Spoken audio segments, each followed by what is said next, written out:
रात की हवा उस पुराने कस्बे में ऐसे भटकती थी जैसे किसी को आवाज दे रही हो।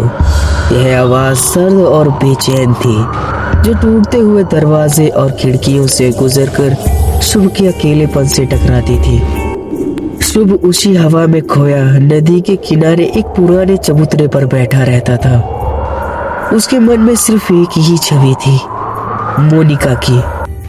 मोनिका जिसकी मुस्कान कभी इस कस्बे की गलियों में गूंजती थी, लेकिन जिसका अस्तित्व अब सिर्फ पुरानी कहानियों और उदास फुसफुसाहटों में बचा था।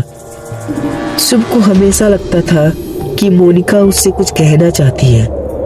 हर शाम उसकी परछाई अचानक से दरवाजे के शीशे पर दिखती। आईने की धुंध पर उसका नाम मोनिका लिखा मिलता। और अक्सर एक रात जब पूरे कस्बे में एक अजीब सा डर छाया हुआ था, क्योंकि पुराने स्कूल बिल्डिंग से किसी अनजानी और दर्द भरी चीख की चर्चा फैल रही थी। शुभ देर रात तक घर लौट रहा था। गली सूनी थी और हवा में नमी सी थी।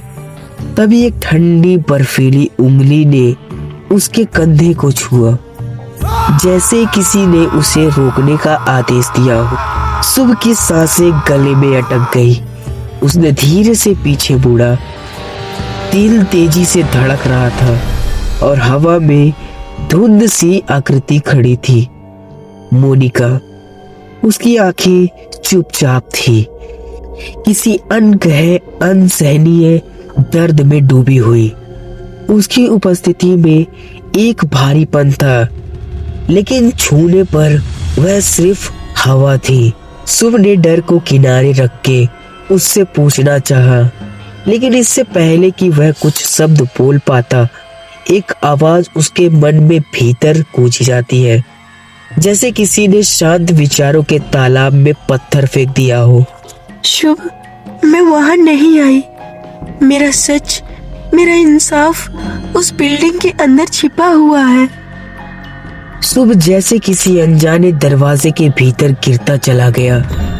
उसे अचानक मोनिका का अतीत एक चमकते टूटते हुए कांच की तरह दिखने लगे। वह अंधेरी रात जब उसका अपना बॉयफ्रेंड उसे दूर ले गया था और जिन रिश्तों पर उसने भरोसा किया था वही उसके खिलाफ मुड़ गए थे।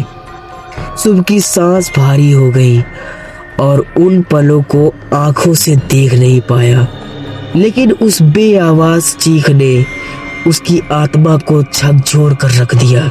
वह तुरंत उस पुराने बिल्डिंग में पहुंचा। द्वार आधा टूटा हुआ था और भीतर से एक धुएं की धीमी चमक आ रही थी, जैसे अतीत खुद जल रहा हो। अंदर कदम रखते ही उसे महसूस हुआ कि कोई उससे पहले भी वहां आया था, कोई जो अब भी मोनिका से छुपा फिरता है। मोनिका की धीमी आवाज उसके कानों में तैर गई। वही जिसने मुझे चुप करवाया था। शुभ के भीतर आग जल उठी। उसे पहली बार एहसास हुआ कि वह मोनिका से इतना क्यों खिंचा हुआ महसूस करता था, क्योंकि उसका प्यार किसी इकरार से नहीं बल्कि उसकी अधूरी कहानी से जुड़ा था।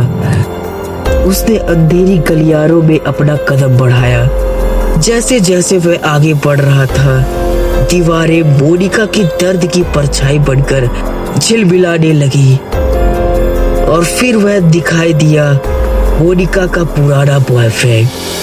चेहरे पर डर और अपराध एक साथ तैर रहा था, जैसे अतीत ने उसे जकड़ रखा हो। शुभ को अचानक समझ आ गया, मोनिका इसलिए रुके हुए साए की तरह भटक रही है क्योंकि उसका सच, उसका दर्द और उसका इंसाफ आधे रास्ते में अटका हुआ था। मोनिका की धुंधली आकृति उसके पास खड़ी थी, शांत पर भीतर आग जैसी बेचैनी के साथ। शुभ ने पूरी हिम्मत से उसके ओर देखकर कहा, मैं तुझे अकेला नहीं छोड़ूंगा। जो तुझसे छीन लिया गया उसे आवाज देकर मैं तुझे जरूर मुक्त कर पाऊंगा। मोनिका की आंखें पहली बार किसी दूसरे इंसान के भरोसे पर चमक आई थी। अब भारी से हल्की होने लगी। आत्माएं सिर्फ बदला नहीं मांगती थी, वो चाहती है कि कोई उनका सच सुने, समझे और सम्मान दे, जो उन्हें कभी मिला ही नहीं। उस रात सुबह ने मोनिका की पूरी कहानी दुनिया के सामने लाने की कसम खाई, और जैसे ही उसने यह कहा, मोनिका की आकृति धीरे धीरे गायब होने लगी, जैसे किसी ने उसके भीतर की दर्द भरी गांठ खोल दी हो। वह मुस्कुराई और अधूरा छोड़ देने वाला भाव लेकर, और फिर वह हवा में घुल गई, ऐसे जैसे कोई बोझ आखिरकार धरती से उड़ चुका हो। शुभ वही खड़ा रहा, दिल में मोनिका की छुअट, आंखों में उसकी अधूरी कहानी और मन में उस इंसाफ की ज्वाला लेकर, जो अब उसकी जिम्मेदारी बन चुकी थी। दोस्तों, आपको ये हॉरर स्टोरी कैसे लगी कमेंट करके जरूर बताना, और चैनल पर नए हो तो चैनल को जरूर सब्सक्राइब कर लेना। और अगली कहानी किस पर बनानी है, हॉरर या लव स्टोरी, मुझे कमेंट में जरूर से बता देना। तब तक के लिए, फील इंस्पायर्ड।